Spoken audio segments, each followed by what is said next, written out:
Saan ba nagsisimula ang budget? It's from the Office of the President through the submission of the NEP or the National Expenditure Program. Sinabi ni Saldico that Bongbong Marcos was asking for 100 billion per year. 25%. Oo, that's 25% of the total unprogrammed funds.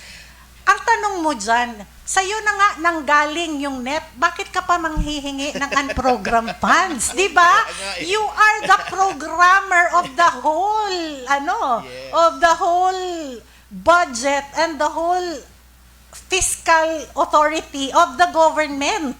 Bakit ka nanghihingi ng unprogrammed funds? Di ba? Bakit ka nagpapa-allocate ng for flood control? Specifically yun na sinabi ni Saldico, hindi ako ang nagsabi, lumabas yan kahapon. Humihingi siya ng 100 billion a year specifically for flood control. If you are in your right mind as a president, dapat nilagay mo na yan sa NEP. Diba? Meron ka palang programa for flood control, bakit mo isasubmit after the submission of the NEP? It's so preposterous for a president. Kaya sinasabi namin, you do not know what is your task as a president of the Republic of the Philippines because the power of the purse belongs to you. Why? You are the first proponent of the whole budget and you are the approving officer of the whole budget. So bakit ka in between your proposal and your approval of the final budget mag-i-insert?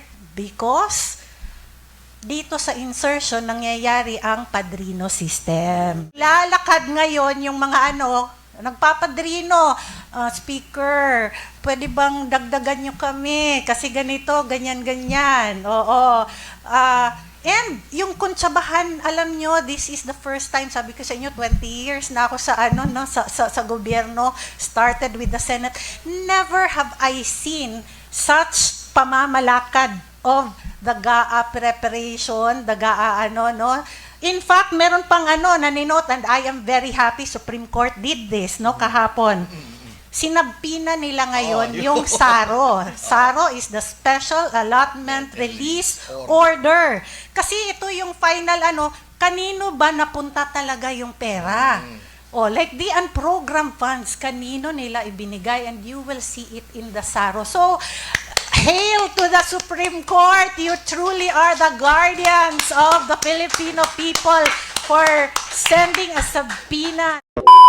Under the 1987 Constitution, the power of the purse actually belongs to the Office of the President. Yeah.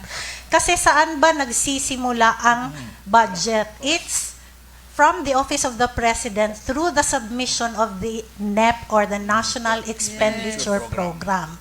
Paano ba ginagawa ang National Expenditure Program? Ito ay supposed to be a product of all the consultations of the Department of Budget with the different regional offices, the regional development councils, ng Pilipinas. At mula doon sa mga lokal na pamahalaan kung ano ang kanilang mga pangangailangan na sinubmit nila doon sa RDCs at ito naman ay sinasubmit sa DBM para madiskusyonan ano ang tunay na pangangailangan ng mga mamamayang Pilipino.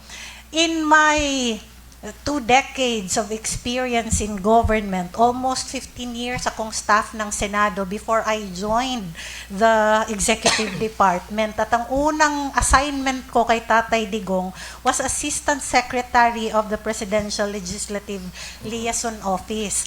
At alam nyo ba na ang PLLO ay tinanggal na ngayon ng Malacanang, and you wonder why, when in fact the PLLO plays a very important role in the legislative process kasi sila yung supposed to be nagtatahi ng lahat ng mga kakulangan between the legislative and the executive para maipasa not only the GAA but all other laws and bills na kailangang ipasa. Ngayon, inunder nila ang PLLO sa executive secretary. So doon na dinagdagan nila ngayon ng trabaho ang ES to control. So kaya nga yung sinabi mo na may kuntsabahan, I believe this is also one of the things that they did para mas maging pulido ang kanilang kuntsabahan, di ba?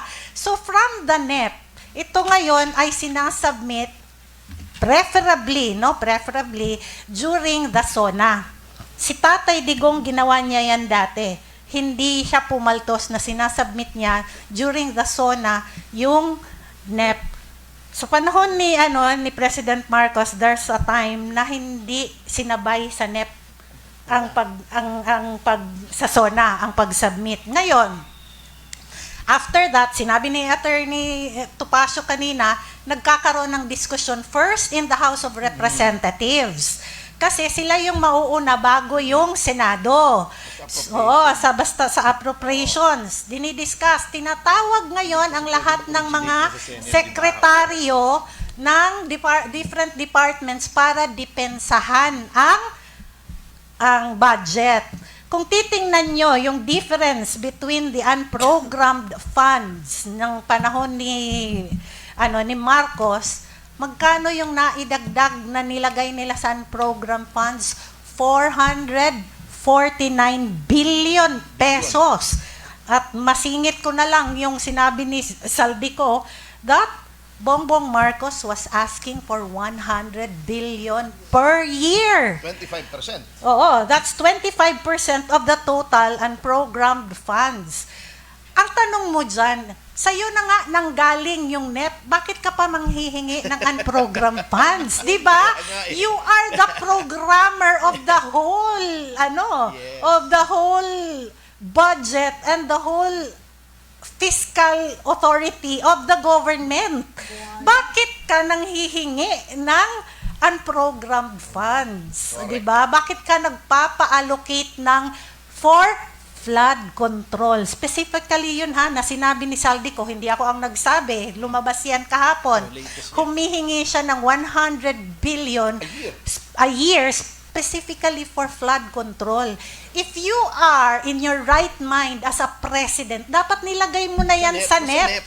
Diba? Meron ka palang programa for flood control, bakit mo isasubmit after the submission of the NEP? It's so preposterous for a president. Kaya sinasabi namin, you do not know what is your task as a president of the Republic of the Philippines because the power of the purse belongs to you. Why? You are the first proponent of the whole budget and you are the approving officer of the whole budget.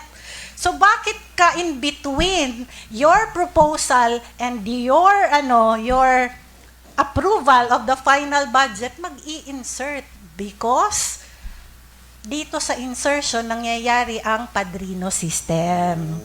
'Di ba? Naglalakad ngayon yung mga nagpapadrino, speaker, pwede bang dagdagan nyo kami kasi ganito, ganyan. Oo. And yung kuntsabahan, alam nyo, this is the first time, sabi ko sa inyo, 20 years na ako sa sa gobyerno, started with the Senate. Never have I seen such pamamalakad of the GAA preparation, the GAA In fact, meron pang naninote, and I am very happy Supreme Court did this, kahapon. Sinabpina nila ngayon yung SARO. SARO is the Special Allotment Release Order. Kasi ito yung final kanino ba napunta talaga yung pera?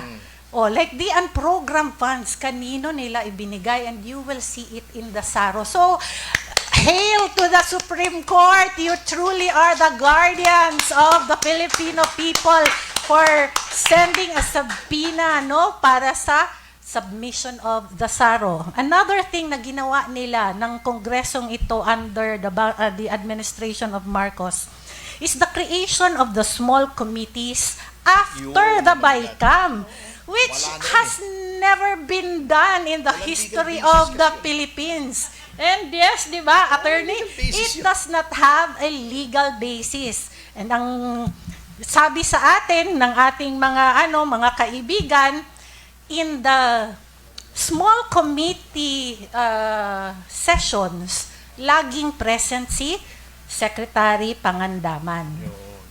Which tells us na yung ano bang nangyari nila sa small committee report, doon sila nagano, di ba? Kasi naalala nyo na may mga blank pages. There were blank pages doon sa BICAM report. At doon nila tinira sa small committee report kung paano nila nadagdagan itong mga budget na hindi nararapat. So, ang tanong natin sa taong bayan, papayag ba tayo na ganito na binubudol ang ating mga taxes?